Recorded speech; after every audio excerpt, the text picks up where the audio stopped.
आपके घर भी मंगल गीत गाए जाएं, कामका एकादशी पर आपके घर में सुख समृद्धि आए। आप सभी को कामका एकादशी की ढेर सारी शुभकामनाएं।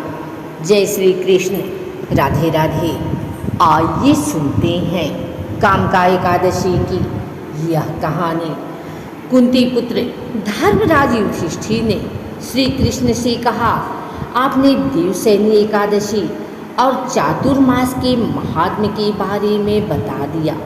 अब कृपा कर श्रावण मास के कृष्ण पक्ष में पड़ने वाली एकादशी के बारे में बताएं। श्री कृष्ण ने कहा कि हे युधिष्ठिर, इस एकादशी की कथा एक समय स्वयं ब्रह्मा जी भी देवर्षि नारद से कह चुके हैं, अतः मैं भी तुमसे वही कहता हूँ। नारद जी ने ब्रह्मा जी से श्रावण मास के कृष्ण पक्ष की एकादशी की कथा सुनने की इच्छा जताई थी। उस एकादशी का नाम विधि और महात्म्य जानना चाहा। ब्रह्मा ने कहा, हे नारद, श्रावण मास के कृष्ण पक्ष की एकादशी का नाम कामका एकादशी है। इस एकादशी व्रत को सुनने मात्र से वाजपेयी यज्ञ का फल मिलता है। इस तिथि पर शंख, चक्र एवं गदाधारी श्री विष्णु जी का पूजन होता है। उनकी पूजा करने से जो फल मिलता है सो सुनो।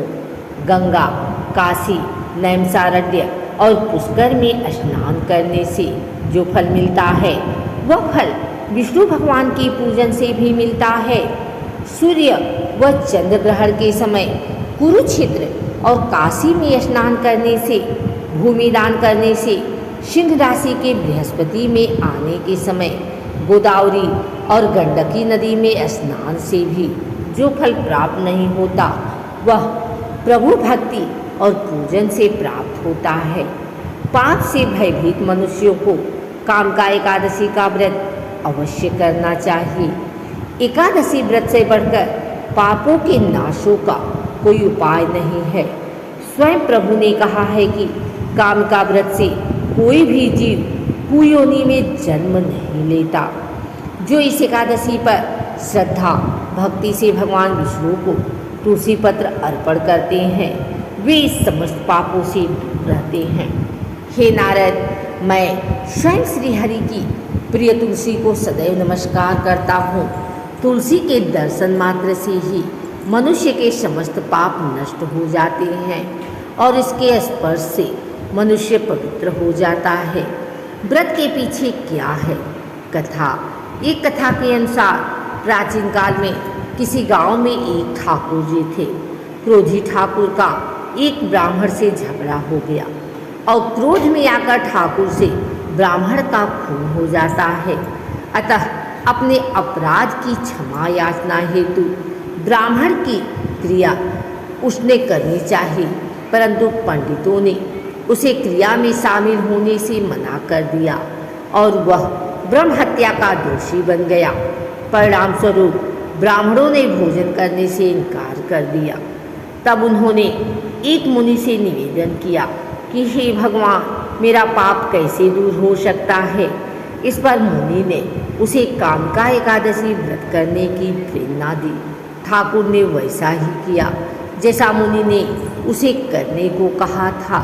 जब रात्रि में भगवान की मूर्ति के पास वह शयन कर रहा था, तभी उसे स्वप्न में प्रभु दर्शन देते हैं और उसके पापों को दूर करके उसे क्षमा दान देते हैं। कामका एकादशी की रात्रि को दीपदान तथा जागरण के फल का महात्म्य चित्रगुप्त भी नहीं कह सकते।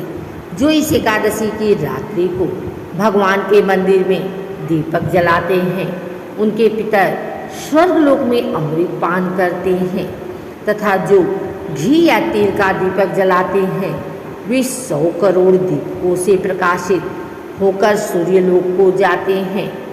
ब्रह्मा जी कहते हैं कि हे नारद, ब्रह्म हत्या तथा भ्रूण हत्या आदि पापों को नष्ट करने वाली इस कामका एकादशी का व्रत मनुष्यों को यत्न के साथ करना चाहिए।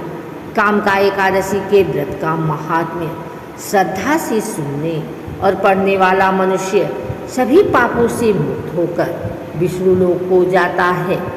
अगर आपको हमारी वीडियो अच्छी लगी हो तो इसे लाइक करें, कमेंट करें, शेयर करें। हमारे चैनल को सब्सक्राइब करके बेल नोटिफिकेशन ऑल पर सेट कर लें ताकि आगे आने वाली वीडियो सबसे पहले आप तक पहुंच सके। धन्यवाद।